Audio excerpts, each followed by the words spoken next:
Boker Tov, nous sommes le 9 mai 2018, le 24 Iyar 5778. Daniel Aïko micro, David Amara à la technique. Heureux de vous retrouver ce matin sur Studio Kalita pour une heure d'actualité particulièrement chargée qui sera consacrée dans sa quasi-totalité à la décision historique du président américain Donald Trump de se retirer de l'accord de Vienne signé en juillet 2015 et qui sera également consacrée aux bruits de bottes qui viennent du nord du pays avec une attaque attribuée à Israël hier soir d'une base militaire iranienne près de Damas et avec la décision de Tsahal d'ouvrir les abris sur le plateau du Golan. Une heure d'actualité que nous allons donc débuter dans quelques instants par un premier journal d'information.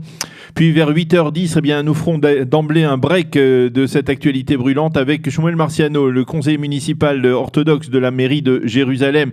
qui représente le parti Chasse au sein de ce conseil municipal. Nous parlerons avec lui de l'exigence de la part des orthodoxes du conseil municipal de fermer la Tachana Rishona dans le quartier de la Moshava Germanite, et ce pendant le Shabbat. Une Tachana Rishona qui, on le sait, est ouverte durant le jour du Shabbat. Nous en parlerons avec lui. Vers 8h20, je l'espère, Eliana Grufingen nous présentera sa chronique Un jour notre histoire, et tout de suite après je vous présenterai la revue de la presse israélienne qui sera consacrée, on peut le dire, dans sa quasi-totalité, parce que nous allons parler également de Neta. On ne peut pas ne pas parler de Neta ce matin puisque la presse israélienne le fait, mais dans la quasi-totalité cette revue de la presse sera consacrée bien entendu à la décision de Donald Trump et à ses répercussions. Et puis vers 8h35 nous serons en ligne avec Paris avec Michel Gurfinkel, journaliste, écrivain, spécialiste des États-Unis. Nous parlerons avec lui de cette décision de Donald Trump justement et de ses répercussions, de la position, on va dire très tiède, en tout cas de l'opposition des Européens à la décision du président américain. Et durant après avoir parlé avec Michel Gurfinkel, ou probablement peut-être même en même temps que notre discussion, nous essaierons d'entrer en contact avec le colonel Meir Dahan, colonel de l'armée israélienne, qui commentera donc lui l'actualité sécuritaire donc dans le nord du pays avec cette tension consécutive aux menaces lancées par les Iraniens et au risque d'attaques iraniennes en direction du territoire israélien qui ont apparemment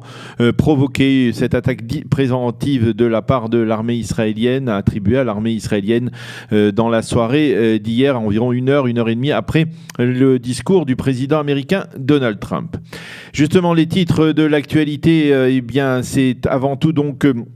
cette attaque. La Syrie accuse Israël d'avoir attaqué hier soir une base militaire au sud de Damas selon le centre de suivi syrien. Il s'agirait d'une base iranienne près d'El Kiswa dans laquelle se trouveraient des missiles qui ont été fournis par l'Iran au Hezbollah, ou en tout cas qui étaient destinés apparemment au Hezbollah. Il semble que 9 Iraniens qui étaient sur place dans cette base ont été tués durant cette attaque selon des sources israéliennes. Cette attaque aurait été préventive donc afin d'empêcher les Iraniens de tirer en direction du territoire israélien des missiles, en particulier en direction du plateau du Golan. En effet, au cours des dernières 24 heures, les forces israéliennes ont constaté des mouvements de troupes de missiles dans cette base, et l'on considère que les Iraniens avaient prévu de frapper le territoire israélien, en particulier sur le Golan, dans la soirée ou dans la nuit, tout de suite après l'annonce du président Trump. L'attaque attribuée à Israël serait donc une attaque préventive visant à devancer les projets funestes des Iraniens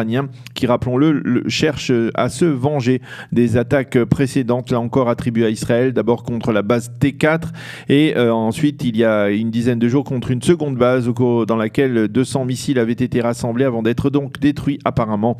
par un raid de l'armée de l'air israélienne. Ceci étant, la nuit a été relativement calme sur le plateau du Golan, mais c'est apparemment l'imminence d'une attaque iranienne qui a conduit l'armée israélienne à donner l'ordre de rouvrir les abris dans toutes les localités du plateau du Golan. Parallèlement, on a appris que des réservistes de certaines unités de la défense passive, des services de renseignement militaire israéliens et même de certains départements de l'armée de l'air israélienne avaient été mobilisés hier. Les habitants du plateau du Golan ont suivi les directives de la défense passive Ils n'ont pas dormi dans les abris parce que cela ne leur était pas demandé. Et ce matin, le conseil régional du plateau du Golan a annoncé que tous les établissements scolaires étaient ouverts et que les cours auraient lieu normalement. Par contre, des excursions prévues dans la région ont été annulées. Nous traversons des journées tendues, mais nous sommes une communauté unie et nous saurons faire face, a déclaré ce matin le président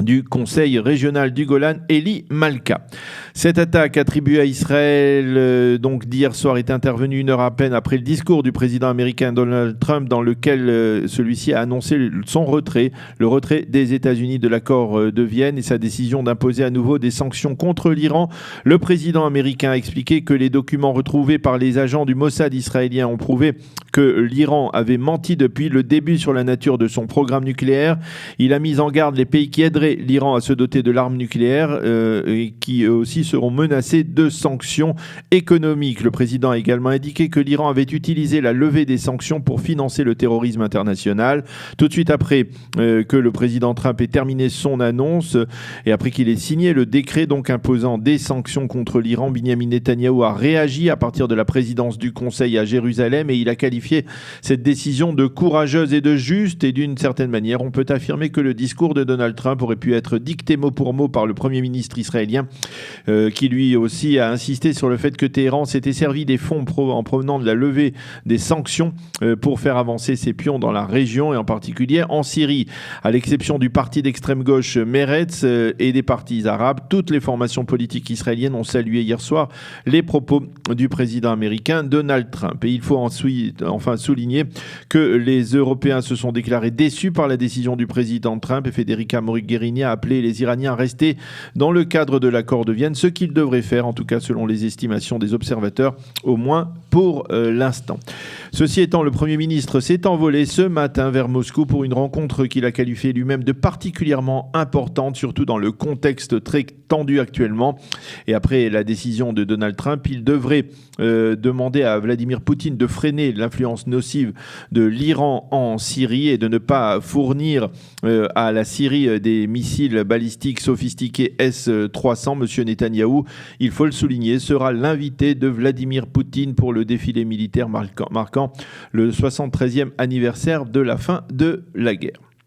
C'est fait entre la déclaration de Donald Trump et les bombardements près de Damas attribués à Tzahal. La représentante israélienne à l'Eurovision, Netta Barzilai, s'est qualifiée hier soir pour la finale du concours européen de la chanson avec son célèbre titre Toy Tsatsua, joué en français. Et l'on peut dire au moins, face aux prestations des autres candidats, qu'elle conserve de sérieuses chances de parvenir parmi les premiers, ou peut-être même d'être la première samedi soir à l'issue de cette finale. La météo pour terminer, le temps sera partiellement nuageux à clair avec des températures normales pour la saison, 22 degrés à Jérusalem, 23 à Tel Aviv et 34 degrés à Eilat. Nous allons marquer une première pause et on se retrouve dans quelques instants pour parler avec Shmuel Marciano, le conseiller municipal de Jérusalem, pour parler donc d'une exigence des partis orthodoxes de fermer le Mitram HaTachana de la Tachana Rishona, qui était l'ancienne gare ferroviaire de Jérusalem et que les orthodoxes veulent fermer au public durant le Shabbat.